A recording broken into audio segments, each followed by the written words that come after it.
જેને પણ શરદી ઉધરસ થાય ને તેને આ ભજીયા તો ખવડાવવામાં આવે જ છે, કેમ કે આ ભજીયાની અંદર શિયાળાની એવી વસ્તુ ઉમેરવામાં આવે છે ને કે ગમે તેવી શરદી ઉધરસ હોય ને તો પણ ગાયબ થઈ જશે. તો આજે આપણે લીલી ડુંગળીના એક અલગ જ રીતે ભજીયા બનાવીશું. તો એના માટે અહીંયા મેં 200 ગ્રામ જેટલી લીલી ડુંગળી લીધેલી છે, એને સરસ રીતે સાફ કરીને ઝીણી સમારી લઈશું. તો અહીંયા મેં બધી જ ડુંગળીને ઝીણી સરસ રીતે સમારી લીધી છે.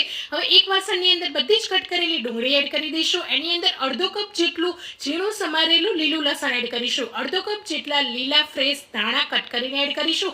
તીખા લાલ અને લીલા મરચાં એડ કરીશું. 1 ચમચી આદુની પેસ્ટ, સ્વાદ પ્રમાણે મીઠું, 1 ચમચી મરી પાવડર અને 1 ચમચી અજમો એડ કરી લઈશું. આ બધી જ વસ્તુથી ગમે તેવી શરદી હશે ને તો પણ મટી જશે. અને બેસન આપણે અહીંયા 1.5 કપ જેટલું એડ કરીશું. વચ્ચે આ રીતે અડધી ચમચી ખાવાનો સોડા અને 1 લીંબુનો રસ એડ કરી લઈશું. સોડા સરસ રીતે એક્ટિવ થઈ જાય એટલે હળવા હાથે મિક્સ કરતા જઈશું અને થોડું પાણી એડ કરી લઈશું. તો આ રીતે પાણી એડ કરીને વધારે કઠણ બેટર નથી કરવાનું, નોર્મલ